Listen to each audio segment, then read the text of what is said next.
Welcome. Another episode of our Footy Fantasy podcast. I titled this one Man United and Chill with your popcorn because this is Hollywood. We are in Hollywood settings. But before we go into that, let me introduce our guest. Chudi, thanks for coming on. It's been a while. How are you feeling? Thank you. I feel great. Okay. I've taken 1 week. I've recovered. I'm good.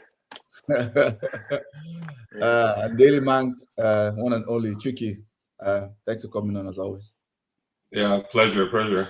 Thanks for the invite. Okay, so before we go, let's do a quick admin. If you're watching this, YouTube, Footy Fantasy, like, share, subscribe. Road to 500. Twitter is road to 1.5K. Like, share, subscribe. Instagram, Fantasy Footy. Also, follow Daily Mank on Twitter. He's always there. He's active. Always, repping Man United every time on Twitter. Wow.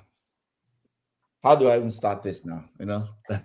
Let's start with Sancho and ETH. That's why I literally called it Sancho versus ETH. Sure, for all those watching, if you've not been under a rock, right? Sancho and Ten Hag in the press conference. Let me just give quick context. Press conference was asked why Sancho wasn't in the squad. Ten Hag he hasn't been training well. I'm going to do a lot of paraphrasing here, so just bear with me. I don't have any of the quotes up. A lot of paraphrasing. Said Sancho did not train well, and maybe 10 minutes, 15 minutes later, Sancho released a Twitter response. Paraphrasing also saying, "Oh, don't believe the lies about me. Pretty much I've been scapegoated. I always respect the club. I respect the manager's decision," which is the contradiction right there. I respect any decision that is made. Don't believe what they've said. Blah blah blah. Pretty much. I think the latest rumors. Let me not call it report. Rumors about it is they're going to have showdown talks on Monday. Some people are reporting it already. I won't see any reputable journalists reporting or any United journalists, but I think I saw Telegraph. Actually, you know what? I take that back. James Docker wasn't that reported it from the Telegraph, who is a United journalist. Apparently, they're having a showdown talk on Monday, Sancho and ETH about his future. So that's the background. Let me let Shudi. You want to jump in? Let's jump into this one. What are your thoughts? So where do I start with this? First of all, how much time do I have? First of all, to express myself, please. I did a time. Just go ahead. Okay. 5 minutes. 5 minutes. Yeah, but take your time. 5 minutes. Yeah. All right.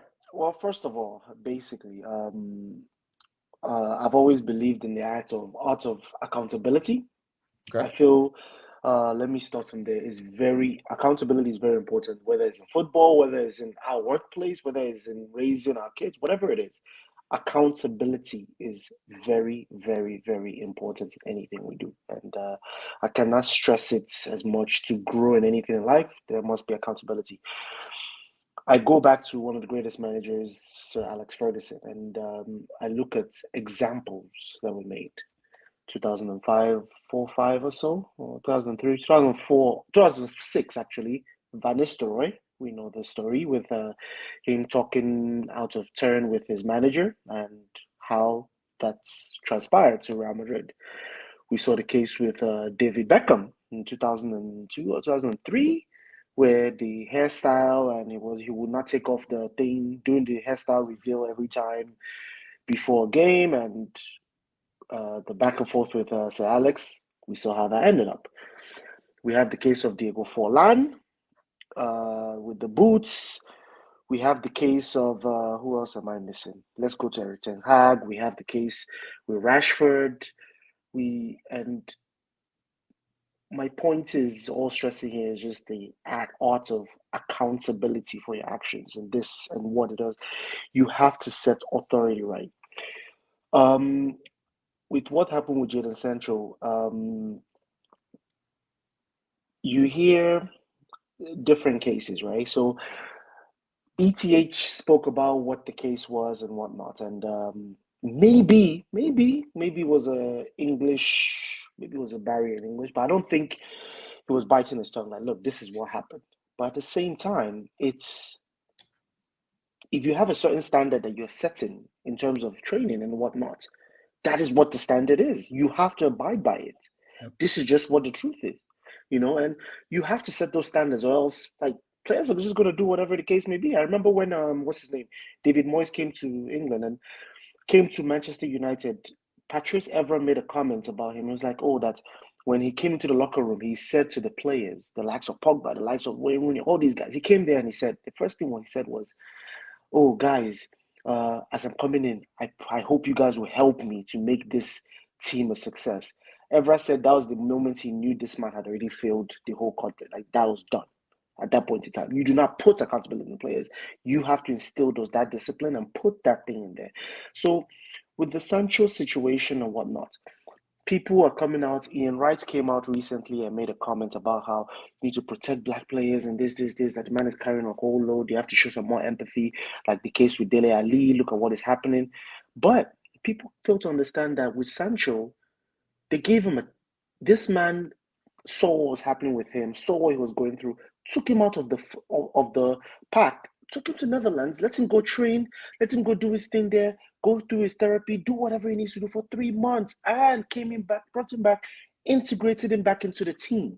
No problems, did all that, played him as a left wing, played him as a number 10 behind the striker, played him as a false 9. You're trying all these things for a player. You're doing all these things, trying to accommodate the situation as much as possible. And at the same time, people now come out there and still come out there and say, show empathy for Sancho after this situation. I don't know. I mean, it just doesn't make sense. I understand. I can empathize with him a little bit, but to go back and forth and say, oh, no, Ten Hag shouldn't have done this or shouldn't. No, the onus is on Sancho. Needs to look himself in the mirror at the end of the day. I still feel like this can still be reconciled. This can still be figured out. It's not at a position where it's all dead now. I don't believe it's dead. Well, not at that point. I still feel we can reconcile it, but we can still figure it out. But at this point, I feel like accountability must be held, and people need to be held at a high standard. And that's my own opinion about it. Okay, good point. Chucky, what are your thoughts? All right. So yeah, well said, Trudy. I think I might have a different take on this one. Football is big business, like $1 billion, almost approaching $1 trillion. So it's the boundaries of the environment is very sensitive, and the way it's what you're seeing on TV is a creation, it's a show, right? Yeah. Okay. And the way I judge it based on that is, what's the value for production there? The only question I think I need to ask myself when I'm kind of from my own perspective, because nobody knows what's going to, even Charles Zucker, nobody knows what's going in the dressing room. Yeah, they leak it, a few tidbits every day, here and there.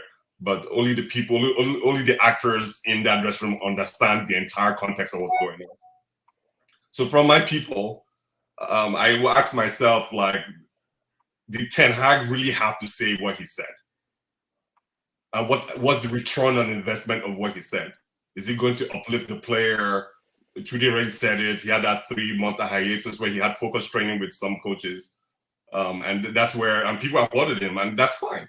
You give credit to something when someone does something that has a lot of emotional intelligence around that. I think Ten Hag showed a lot of emotional intelligence early Antony with Sancho. So the question is, did he really have to do what he did? The answer is no, he did not.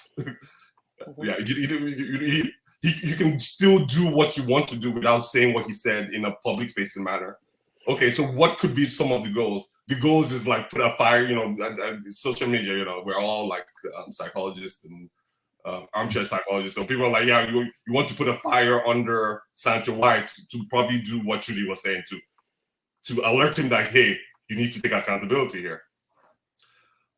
Sancho puts out the message. That entire message is about protecting his brand. Because regardless of what happens, worst case scenario, if he leaves United, he needs to figure a way to land somewhere else and retain most of his brand value. Right? So that's all that's about. There's nothing, I'm sure his agent probably helped him craft that message. That's all that was about, right? I think Sancho, he knows himself that he hasn't been up to the standards. The fans know he hasn't been up to the standards. Anybody that's been watching United knows he hasn't been up to the standard. So that was not really necessary.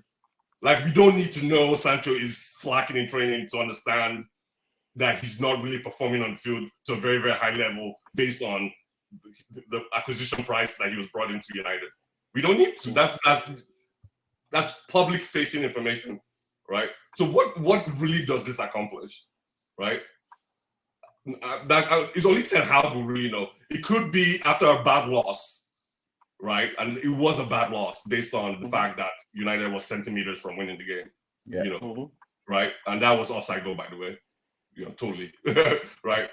It could be normally, if in a normal situation, he doesn't take on that question, he just says no comment, or he says something like, I'm the coach, I pick who plays. Let's talk about the players that actually played today, right? He could have said that, but instead of doing that, he decided to divulge what I'll call internal information. Training data is not public-facing information. No. It's not. He doesn't come out every match and says, I picked the team and this person didn't make the team because they didn't. It doesn't make sense to do it. Okay? So it's weird. It's weird. Okay. Younger coaches like Arteta, who's looked upon as an up-and-coming coach, he's moved high-profile players away from the team without any of this. To be fair, Ten Hag has kind of done that with Ronaldo. Right? He said he sang the right songs, said the right things around. Wow. Same thing with De Gea. Right? Probably the same thing with Van der Beek while he's trying to. So you give credit while things are in motion. I give him credit for this one. Can't give him credit for it. Sorry. Like, I can't twist it. I can't say, oh, you've been really good. You showed empathy for 3 months. And so we're going to give you a pass for this. Right? This is still, it doesn't solve anything on the football side, it doesn't solve anything on the business side. So I don't really understand why he had, I think it was sloppy, right? And the sloppiness happens when pressure comes. Like, pressure cracks any bone, you bust pipes, right? Yeah. So I guess the pressure got him just a little bit, because normally Ten Hag on form is skipping this question easy, right? Or he's giving a non-answer or whatever the case might be. Now, what's the benefit for Sancho? People have been waiting with the knives out to criticize this guy, right? He's going to get unfettered abuse from social media. He's going to be on the hunt list for media folks that are opportunists, that will keep on cracking stuff, because they now know it's a traffic hive, right? All we got to do is just put stuff out there. So again, original question, did it have to happen? And what does it solve? The answer is no, it didn't have to happen. And the second answer is it doesn't really solve anything. Agreed. That's my take. Okay. Okay, Kwame, thoughts? Sorry, before Kwame says what, I just wanted to correct one point. Arteta, the point on Arteta and young players, let's just make reference back to Arteta and Ozil and how that went down. So that was totally wrong. And even Aubameyang, Aubameyang wasn't. He wasn't even as bad as Ozil. Ozil's one was a different level. So let's just correct that part. But okay, I think the point, maybe bad example. I think the point I'm making is that Arteta didn't have to come in and say something about training performance, right? He did. Ozil? For Aubameyang. More recently, Aubameyang, right? Aubameyang, I think he was talking about him being late. Like, that he's not, following discipline. He's indisciplined. And that's fine. Ten Hag has said the same thing about Rashford and maybe Shaw. That's okay. Yeah. That's okay in disciplinary. That's the action the player is taking that breaks the rules. By not training well, you're not breaking any rule. Hear me out. By not doing your best in training, you haven't broken any United rule, right? Now, you might not be up to the standard. And if you're not up to the standard inside training, and the coaching staff is watching, they're the ones putting out the cones, taking training data. If you're not up to scratch, that is not public fodder. That is not. Okay. I'm sorry. Okay. You keep that stuff to yourself, and you move that player and get the most money you can get for them. But Arteta did that with Ozil. I just wanted to point. I get your point totally. Arteta definitely did it with Ozil. But Kwame, please. Sorry. Yeah. Well, first of all, sorry guys, I'm late. I didn't know. Anyway, I'm out here doing Rashford settings late. So I think what Ten Hag came out to say, I think it's a combination of, there's been pressure between there's been tension between those two for some time. That's just, again, we're not in the club. We don't see how things shake out every day. But the calling out and the response leads me to believe that there has been some kind of tension between those two for some time. And the reason Ten Hag came out to say that is a combination of the history of tension and also the emotions, after losing a game to a major rival by this much. And looking at Ten Hag, like, all of us, we have jobs. Some people have managed or been in leadership position. That may not be your own personal managerial style, right?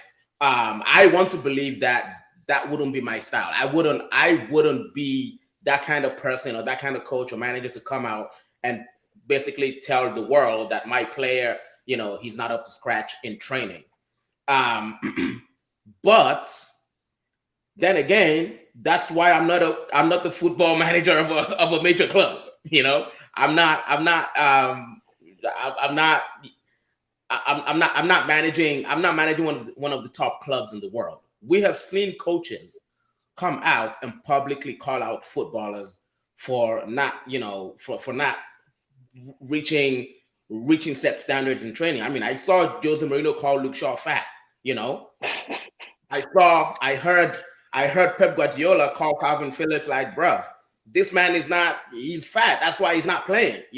He's not up to scratch. I've heard the same. In fact, Eric Ten Hag called out Donny van de Beek, his own son, right? There's a history of managers calling out players and not only calling them out, but also calling out performance issues. This is not a new thing in football, right? What I don't understand is why Jadon Sancho had to respond. There was no need to respond. Look, just like in life, in football, there's hierarchy. If manager comes out and says, bro, you're sick, that's why you're not making the squad. Yeah, I'm sick. Even though I'm not sick.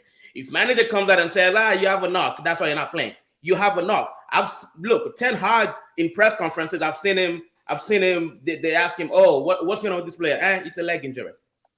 It's like he is somebody who he knows how to protect players. He knows how to evade questions in press conferences. This is not new to him. Him calling out Sancho, yes, it could have been like a heat of the moment thing, but whatever it was, he might have been wrong. That's cool. Why did Sancho have to do that? Is my question. And I actually don't believe that was that statement was sanctioned by Jadon Sancho's PR team or his media team. No. That statement has spelling errors. Okay. No, yeah, that's fine. That's fine. I didn't mean that the agent actually typed it out. Okay. I'm saying it's something, because not only did he release it, I think he pinned it to his profile. Yeah, he did. He did. No, okay. I hear that. He released it and he pinned it to his profile. I am convinced 100%, based on how quickly that statement came out, it could not have been sanctioned by any of his PR people or his agent, that was all him. Yep. My man was sitting down playing FIFA, right? And his cousin called him, like, bruv, did you hear what your coach said? He's like, nah. Looks at it, he's like, nah. I'm responding to this shit right now. Types it up, puts it on Twitter, pins it. It's full of spelling errors, okay? I don't know, no professional who went to school, right, to advise people on how to move in the public space. They're not releasing a statement like that. No, they're not. If you pay me to be, somebody's, I'm not authorizing that statement. No way is any professional authorizing that statement. Now, what does this mean going forward? Right. My conclusion is that I think Eric Ten Hag will finally move him on at some point, maybe in January or in the summer. This is why I believe that. Because I think last season, when Ten Hag sent him to the wilderness, I think it was like 90 days or something to go clear his head and stuff. He said 90 days. No. He was away for a long time. It was like, I know it was. I'm just It was 3 months. It was 3 months. Yeah. Man was, and let's not get it twisted. We're all United fans here. At that time when Sancho was absent, we were hurting. We were hurting. We had an injury crisis. We needed players. Yeah. But the manager's like, you know what? I care more about your well-being as a human being, right? Because that is essential for you to perform on the football pitch. Sent him away to the wilderness. This man was gone. Even Jesus was in the wilderness for only 40 days. Sancho was gone for 90 days, bro. Our Lord and Savior only needed 40 days, but this man went for 90 days. I have never seen it, but I think that was Ten Hag's way of saying that, you know what? I will try to bring you to the level that I think you should be. I'm convinced that Sancho does not run enough. That is why he's not, being picked by Ten Hag that much. Ten Hag values wingers that can run. That's why he keeps picking Antony. And intensity, I think too. I also throw in intensity. He likes intensity. Exactly. Yeah. So I don't think, and of course we're not privy to training stats. I don't think Sancho's numbers are hitting in terms of like intensity, in terms of kilometers covered during training. I don't think it's hitting the baseline. That is why. So going forward, I don't know what Ten Hag will do, but I fear that we will see, especially now that we have a new midfielder, Amrabat. I feel like I fear that we'll see Bruno Fernandes on the right. You heard that here first. Yeah, I mean, so I'll say my quick thoughts, so we can move on to Antony's.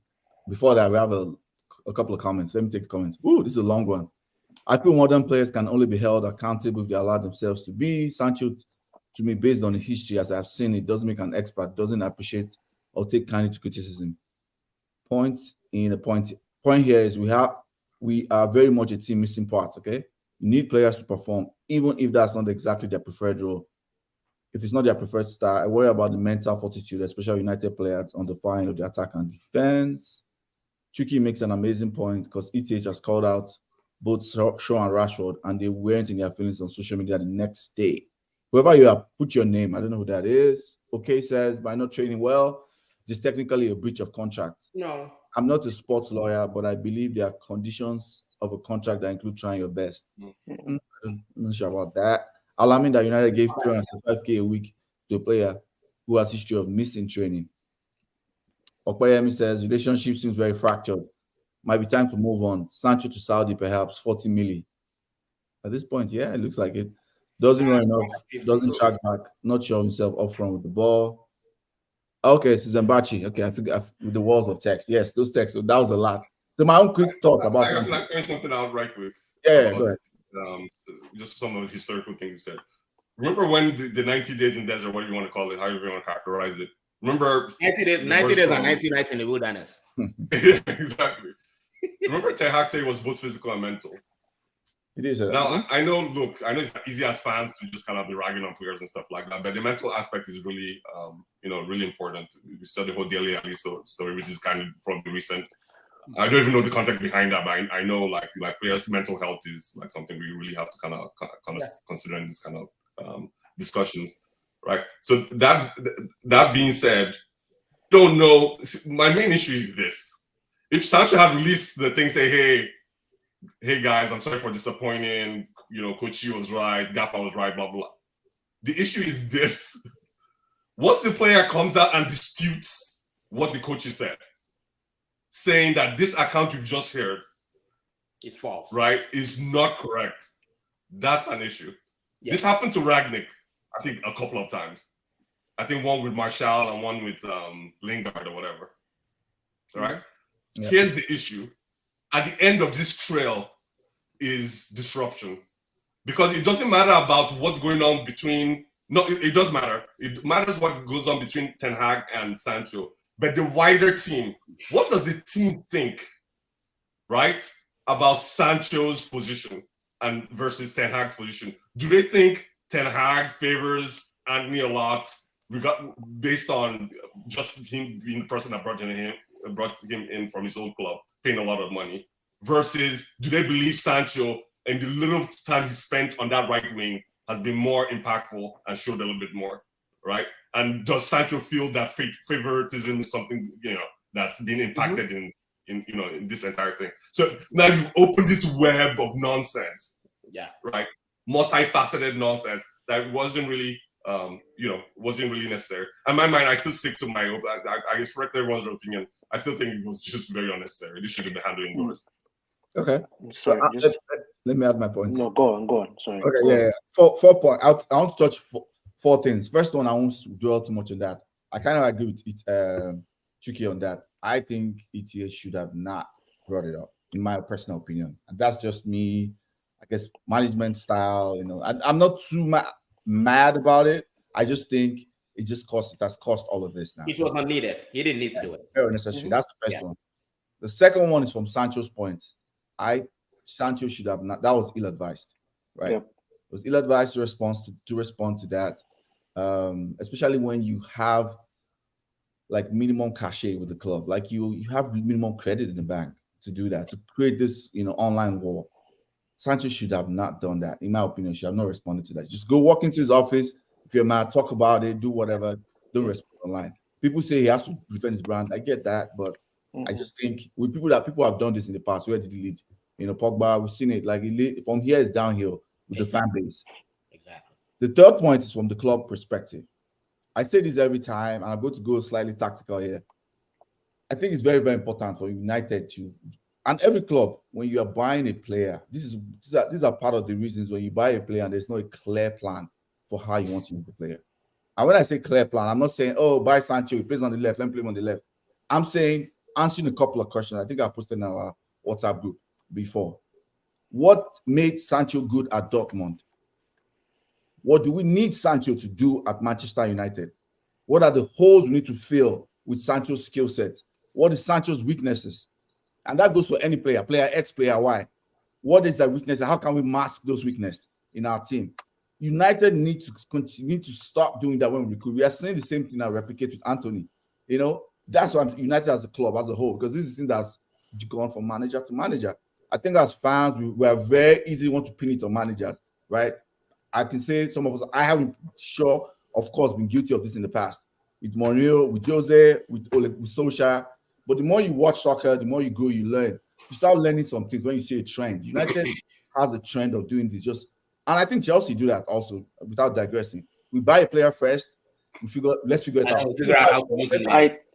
No. That is a big problem that we keep doing.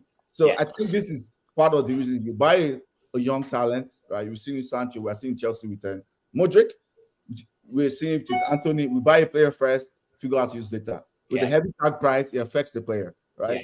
So I think we need to stop that. Yeah. The last point is what Chucky talked about from a humanity standpoint. Let's remember, at the end of it all, this is my personal opinion, he's a human being, right? There's mental issues that are going on. Like, how many of us at different stages of our life had set expectations for ourselves, not met those expectations, and felt disappointed in ourselves, right? Think of it from this point of view. Sancho, unlike many of us, we had many opportunities to change careers, do whatever. Footballers, that's it. Player X, since they were 10, this is where their focus has been, to play football, nothing else. I want everyone to remember this. Their sole goal, their family have built everything.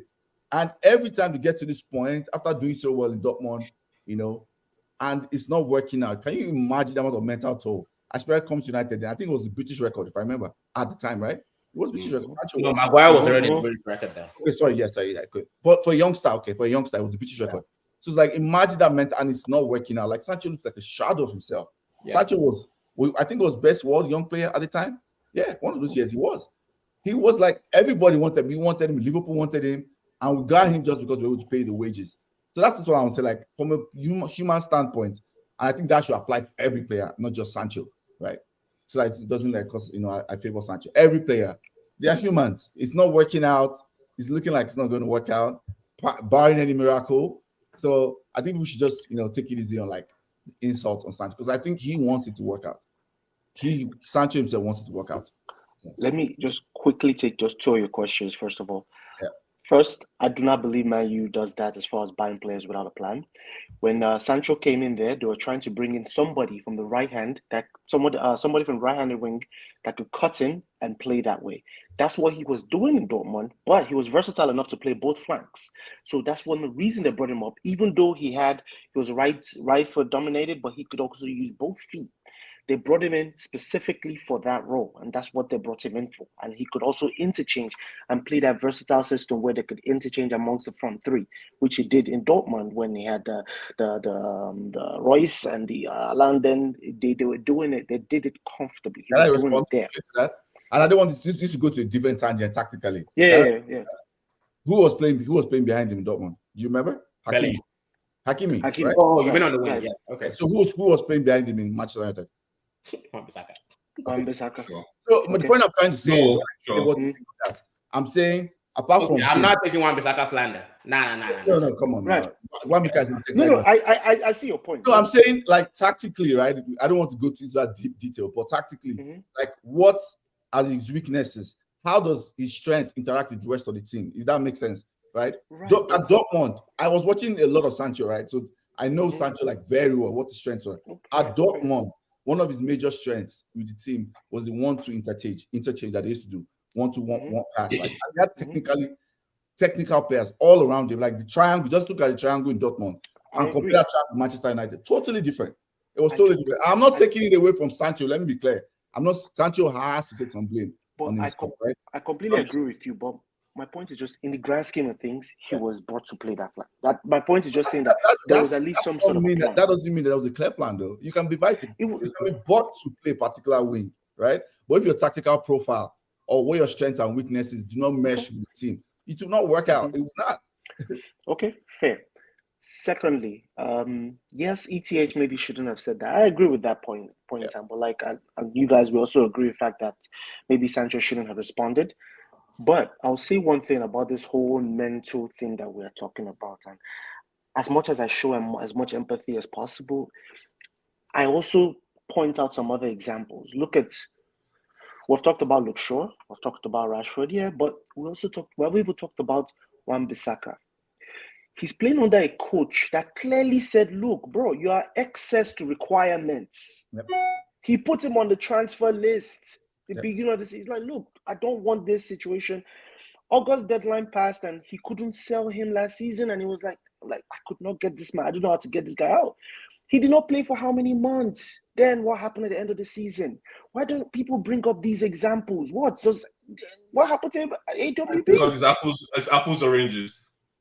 Really? Please explain to me. Explain. So ETH came in and he felt maybe Wan-Bissaka wasn't the profile, which is interesting because I agree with Iron. Manchester, we're the kings of misprofiling. Well, I think Chelsea's kind of taking title now.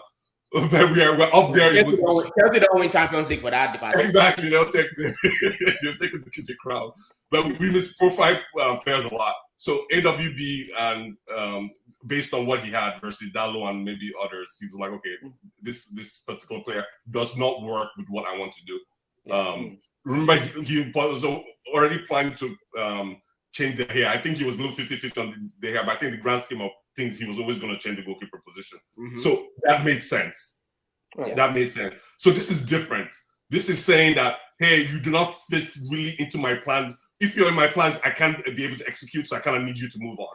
That's different than saying a player came to training and wasn't up to par. So now I'm going to go in front of Mike and tell them about it. In the grand scheme of things, that does not affect anybody's mental health. Like if somebody tells me as a professional that I'm making this my money as a right back, he comes to me and tells me that look, I'm not fitting into this. And you know one of the things that he actually said? Yeah. If you actually go listen to some of these, like if you go back and actually just Google ETH's criticism on AWB, he was like, look, he can't handle, he does his ball handling skills does not fit well into the system. His his technical ability and his IQ. These things were mentioned that AWB. Well, I didn't hear the IQ part. But all these things are the same. What I'm saying is this about profile. Like what he said that about him. Specific tool set does not fit the system I'm trying to build here. So I'd rather move him on, use that money and reinvest and bring someone in that better fits what I'm trying to build here.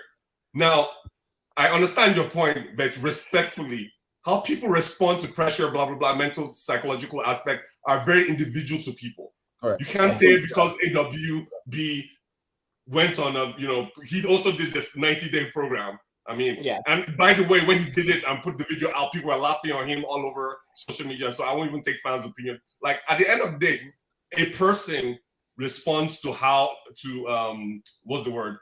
adversity based on their own mentality. Now, if Sancho needs it, Sancho is a whole different. I don't know what's going on in his life. I don't know if his best friend died, he lost a cat, a dog. I don't know. That's not my position to judge, right? United has the ETH brought in sports psychologists, scientists. Internal matter. Deal with it internally. Yeah. To me, bottom line.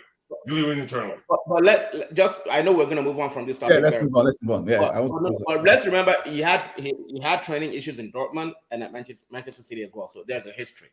That's all I want to say. Yeah. He missed training. He came late to training or something like that. I think Dortmund was actually, he didn't train well. I remember that. I think Dortmund was complaining that he was not a good trainer. That's Lucien Favre, because I remember that. Okay, let's take comments and move on to Antony, because you still have to talk about Champions League, and Dyer is waiting for that. Ronaldinho wasn't a good trainer, by the way. I mean, every footballer. No, he wasn't. Yeah, but that's Ronaldinho. Come on now. Can't thought that wasn't a good trainer. Yeah. It just happens. Somebody said exactly. This is Alan Iverson, famously. Why it affects, especially if the rest of the team doesn't see ETH handling of Sancho as fair. To Iwai's point, United surely needs the director of football. We'll continue to make the same mistake for years to come. I think it's more about scouting, in my opinion. We technically have a director of football. He just doesn't know what his job is. Antony allegations. Oh, okay. Who wants to kick this one off? Because I feel like we've done almost every week. We are saying a lot. You kick it off. What are your thoughts? Quickly. Poor planning. Okay. Anyone that has an internet subscription or has Wi-Fi connection understands that this was coming for Antony. We all knew it. You could predict it. Breadcrumbs.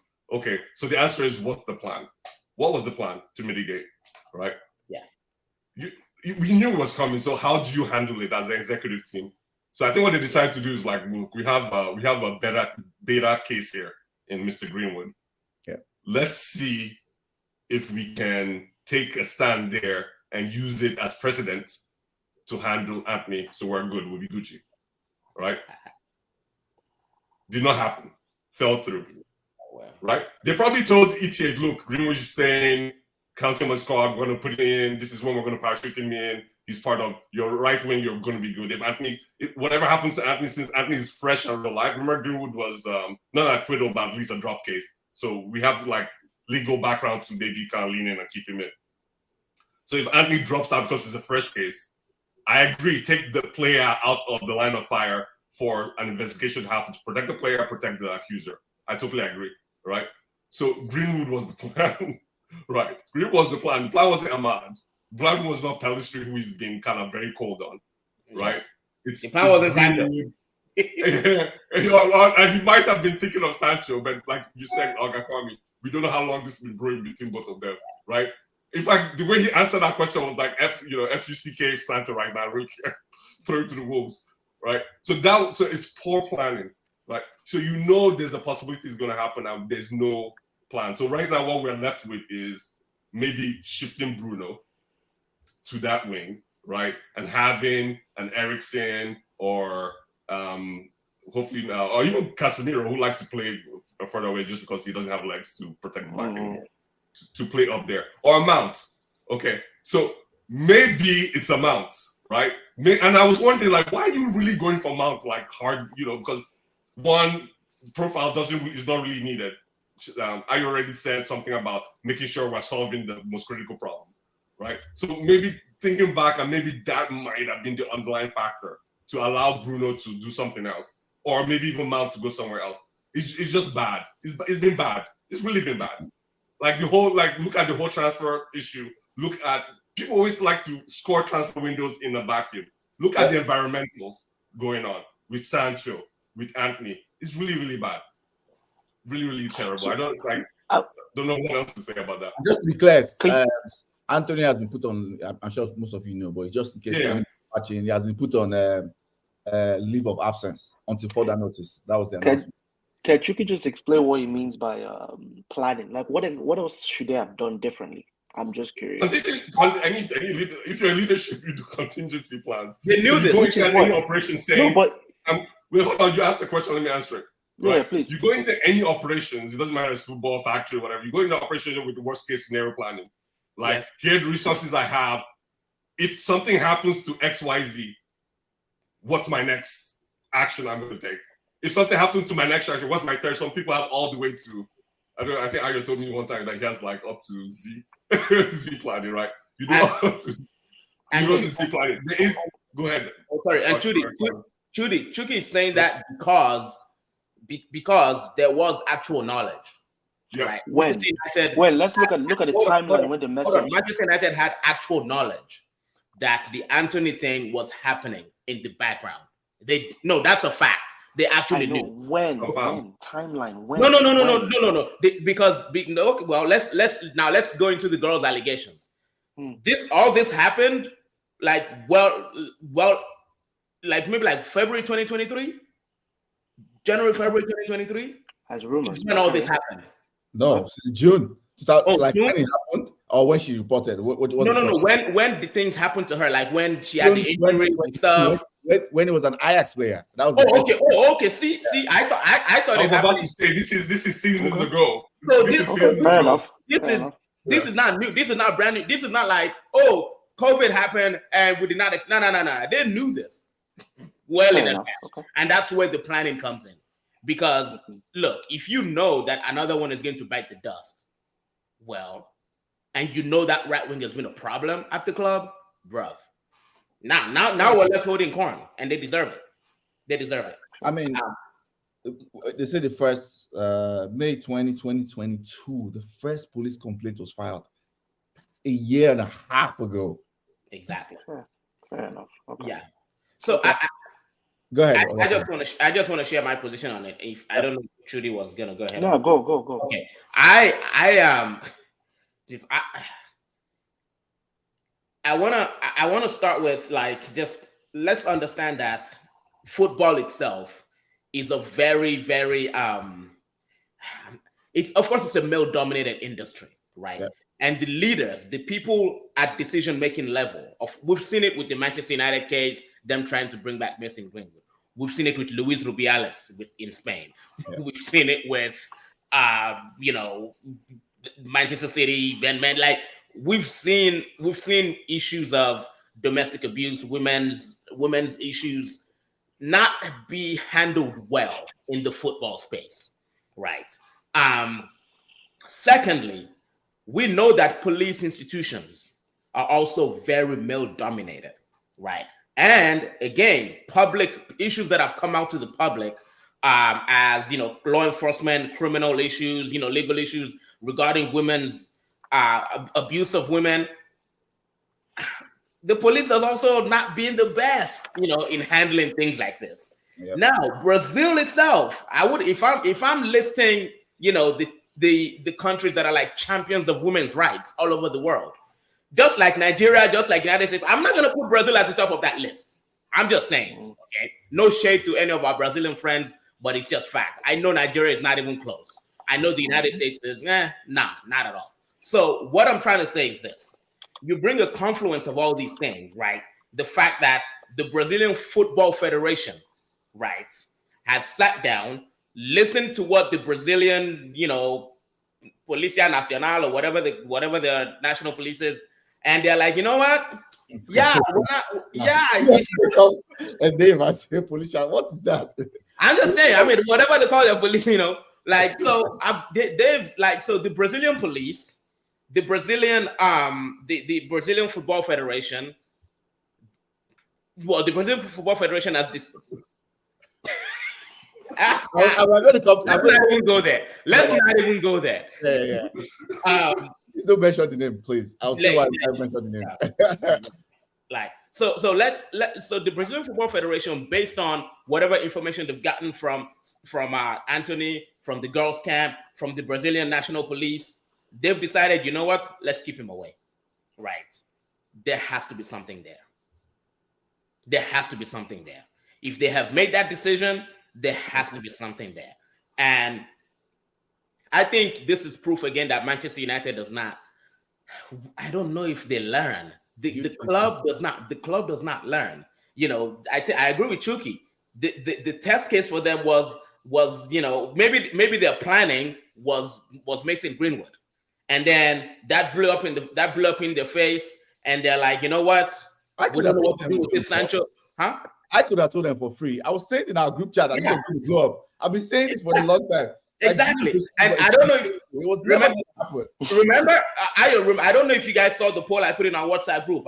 The day the Brazilian folks were like, Antony's out of our squad, I'm like, ooh, should Manchester United do the same? And the overwhelming answer was, nah, keep him in. I'm like, ooh, I don't know. So again, Manchester United again has dropped the ball. Like, this is a massive failure. And all these allegations that, oh, they knew and they were trying to cover it up. Some doctor took pictures and treated her. Bruh, we're finished.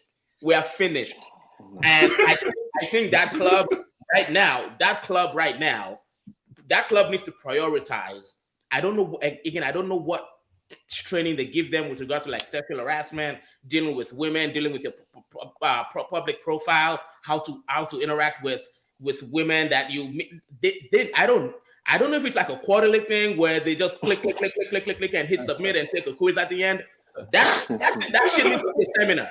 It needs to be it needs to be a seminar, and it needs to happen at several points in the season. United is an embarrassment. Judy. Or they just need a background checker, like before they bring people in. Background check.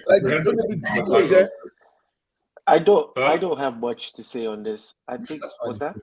No, I mean I agree with everything everyone has said, and I can't go back. And it's again with the planning thing. I think you guys, a lot of people mentioned it and whatnot, and I think I personally don't think Mount was the reason. Mount was supposed to be the contingency plan. They probably believed that it wasn't going to escalate, and I think I see why Mount was bought, and I'm one of those believers that I don't feel like we're just buying players out of the blue, personally. And I know I can tell you why Mount was bought. I see the reason behind it, but everyone has said everything you're supposed to say at this point with this Tony situation at this point, and we just have to just go through this process, and we're here, we're where we are right now, so.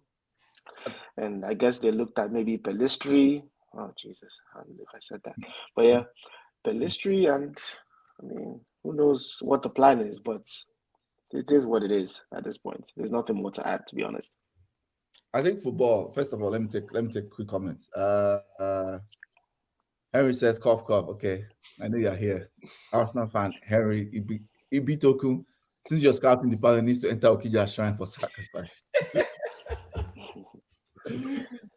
Prisewa says, Sue. What? I don't show. I know you're here. Prisewa. All the Arsenal fans are here. Don't fire you and your Sue. He says, we can loan you. I'm just going to leave that. He has a clean record. And there's reason why I'm going to come to that why I'm not mentioning that name. I believe Man United is being proactive. Is this a United summit? I thought the title says International Chill Vibes on top United matter. You go explain tire, no evidence. All right, no problem. Man United is the new vibes land. What's the last comment? No conscience permanent. Your union process is tough. What I wanted to add is the UK privacy laws, when it comes to like abuse, rape, it's very, very strong. And their libel is so strong that Arsenal have a number 5.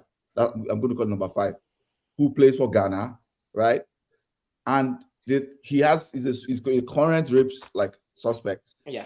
3 allegations from 3 different women. Mm-hmm. And just because the allegations are not public, the person that accused Antony went public in Brazil, in the press conference, they can't even ask Arteta.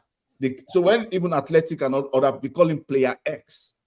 That's all they can say. And they cannot add another identifier so that you don't even identify him.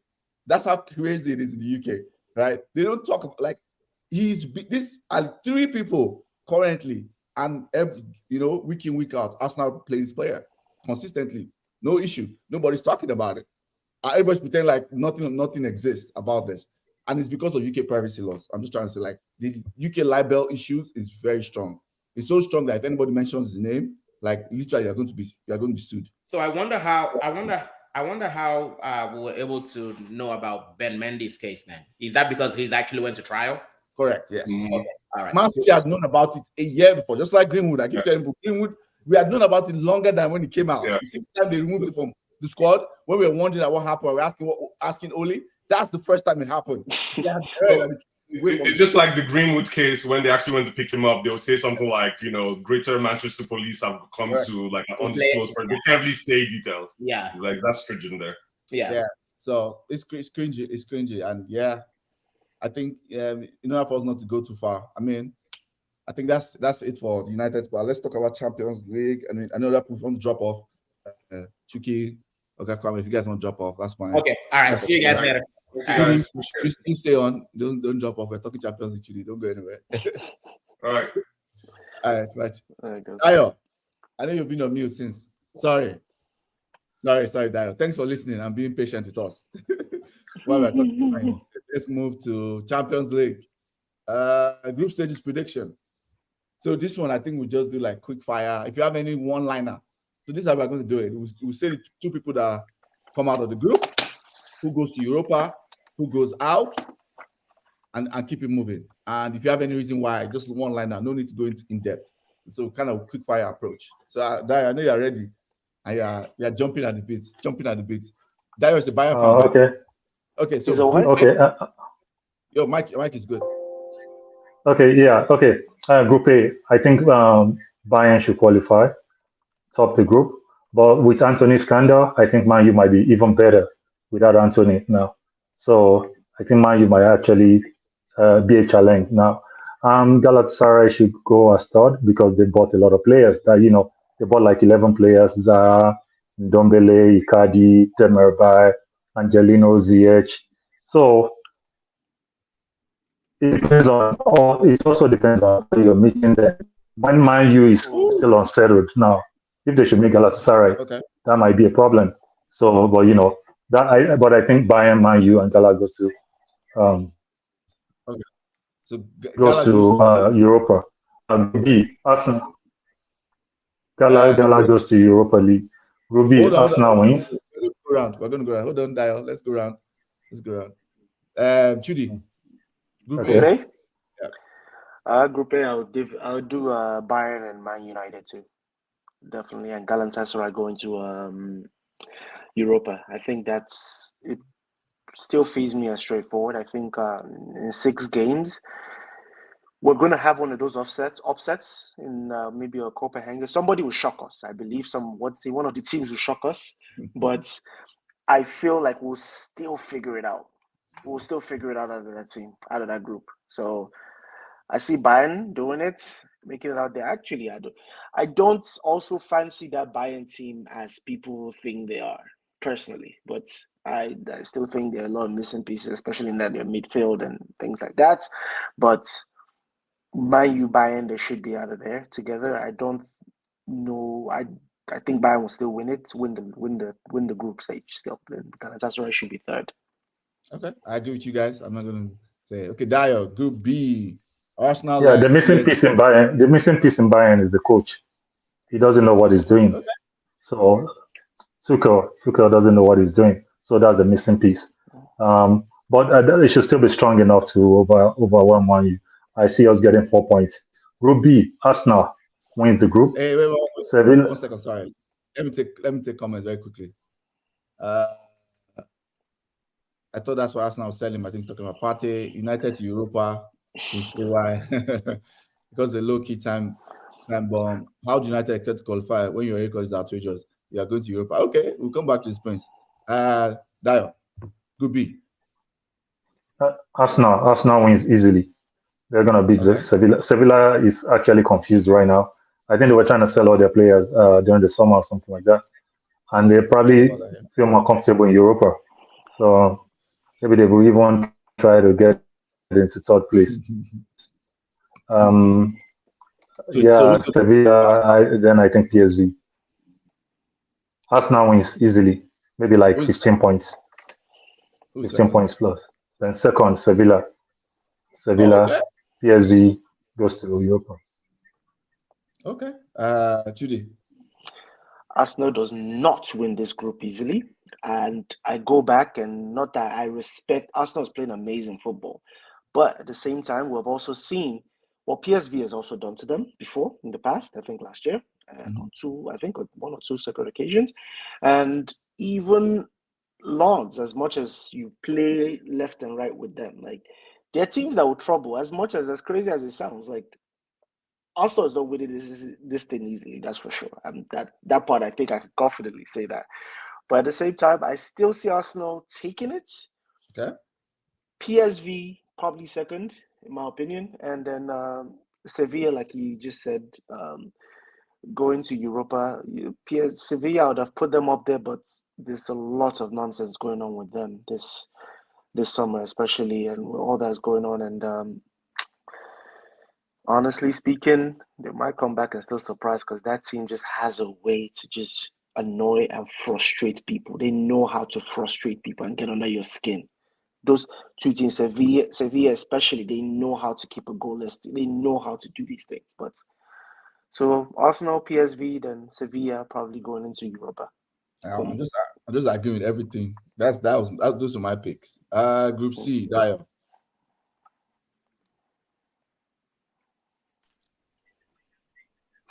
Group C, Madrid tops, Napoli second.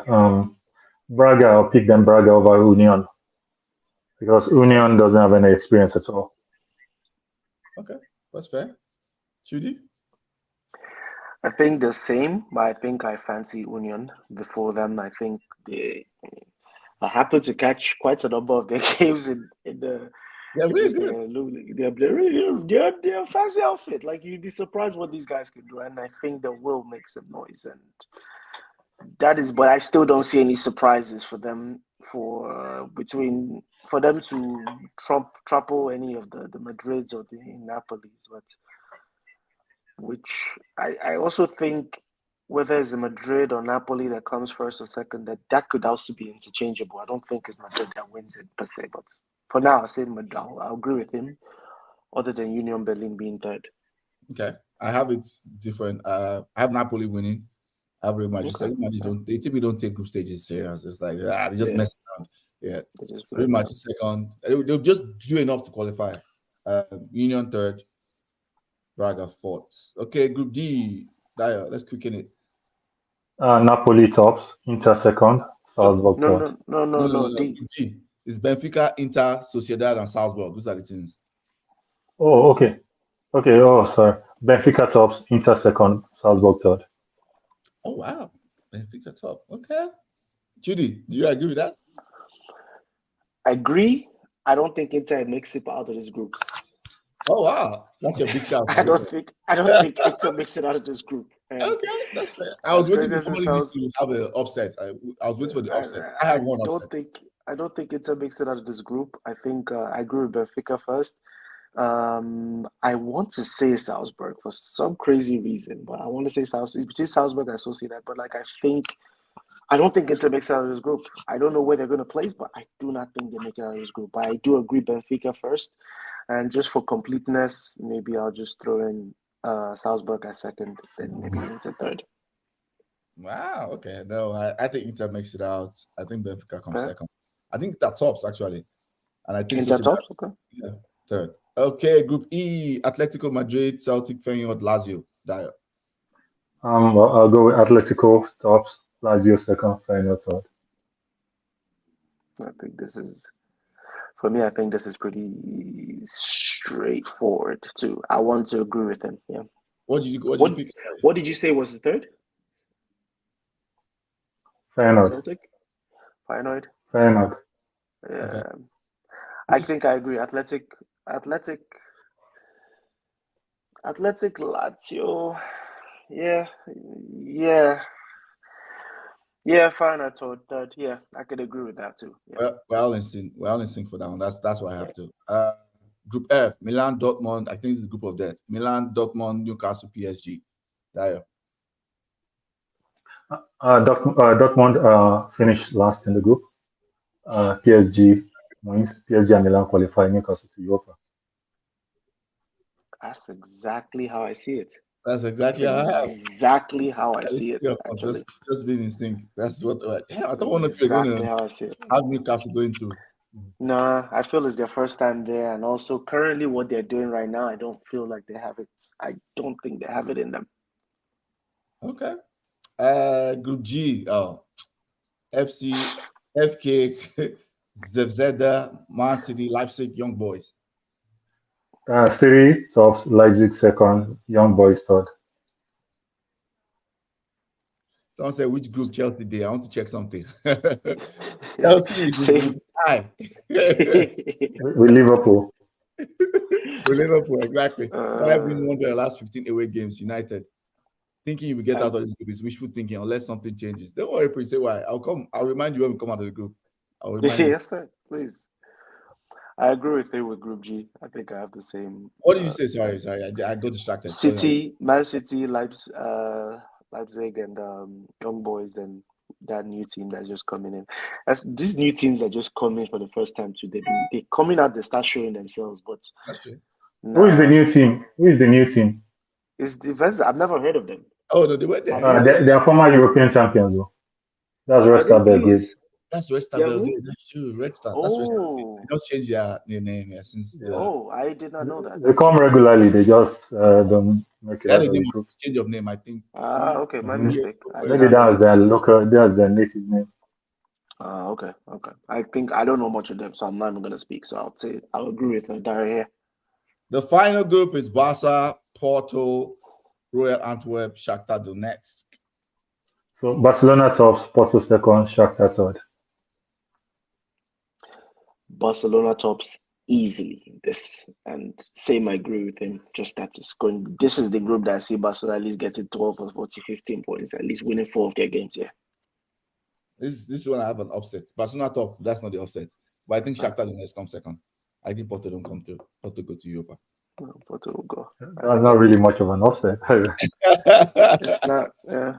The way the groups are, I don't think any major upset will really happen. I mean, only if United implode, which I don't see happening. But I don't see any major upset happening. Kudos and Donkey. I think that's it for the Europa. Hold on. Regarding your part about Man U, I listened to it. I think I agree with most of what you said. Regarding Antony, I agree with Chucky. That's bad planning. Because actually in Bayern, something like that happened to, Boateng had an issue with his girlfriend and she ended up killing herself.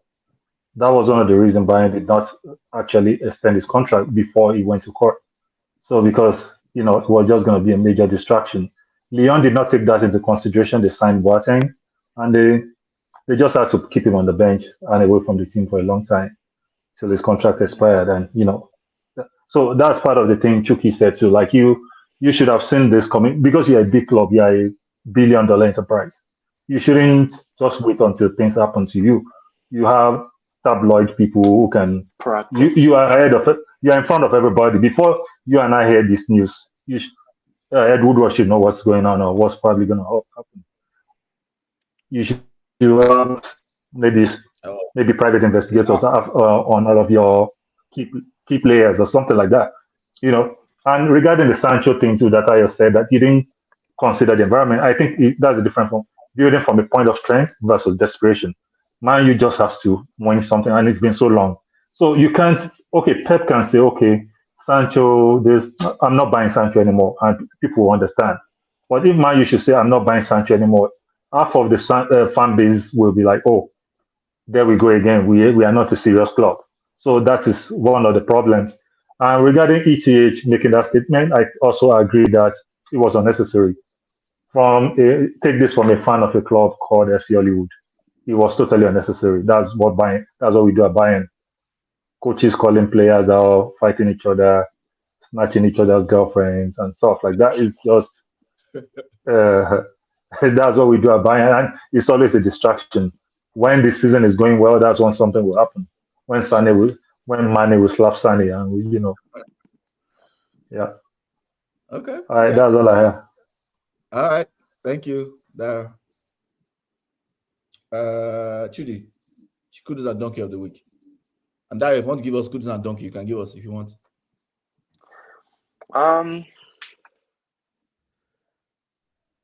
For me, I guess which one do I start with? Does it matter? Doesn't matter. Whichever order you want to go. Donkey, Kudos, doesn't matter. I don't want to call him. I don't want to call him. I don't want to call it a donkey and stuff like that. But I am big on accountability, and I'm big on as much as I empathize so much with Jadon Sancho. Like I feel like I don't want to put him donkey there, but like I feel like empathy-wise, I empathize with him, but he just shouldn't have responded. That was a spur of the moment thing. That message came in way too quickly. You can tell like it was very emotionally written, and as what's his name, Oga Kwame mentioned, like, look, it was very emotional. He came out there and just spread out his words without forgetting the consequences, and he chose to stand by it, and that was very emotional. I thought that a lot of it should have maybe fueled more fire and whatnot and whatnot. Easier said than done, but at the same time, it's like just that message shouldn't have come out. And it's just created more problems than we need right now. But it is what it is.